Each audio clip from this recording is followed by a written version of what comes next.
So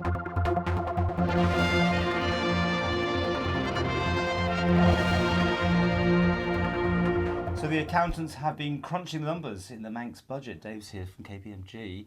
You've had a little time to look at it, a little smile on your face, but I mean, was there anything really big in this year's? I know they're talking about in future years, but as it stands.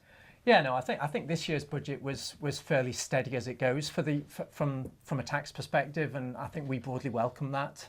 It's business wants a safe environment where it knows where the direction of travel in tax, and we welcome. And what, were you expecting that then, or something a bit more dynamic?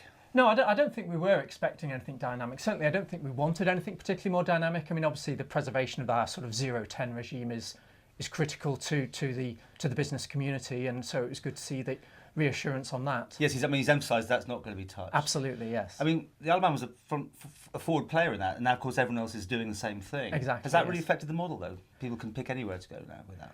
Well, I mean, most jurisdictions moved at more or less the same time in that. I mean, the Isle of Man was really the first, but we've had a fairly stable regime now amongst most of our competitor jurisdictions for quite some time now, so I don't see that as an issue.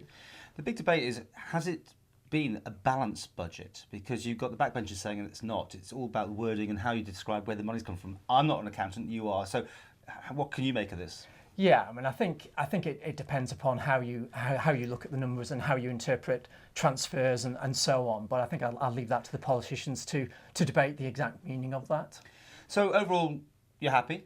Yeah, absolutely. Next year does seem, if he gets what he wants through, and it seems that he has got Tynwald behind him on this, then there could be some more radical changes. Yeah, I mean, certainly the abolition of the 10% ban for individuals is quite a radical change, and it makes a lot of sense because, as well as bringing a lot of lower paid individuals out of the tax net completely, I think almost as importantly, it means that they will no longer have to file returns. And just the administrative cost associated with thousands of returns has got to be a welcome move there. So overall, the Isle of Man is where in the offshore market game at the moment? Still competitive? Absolutely, yes. Yeah, I mean, it's a difficult environment for everybody. There's a lot of regulatory pressure, a lot of tax pressure, a lot of bad press internationally, not particularly for the Isle of Man at all, but the whole environment. So it's important that we preserve the island as continues to be a stable place to do business, and I think this year's budget has done that again.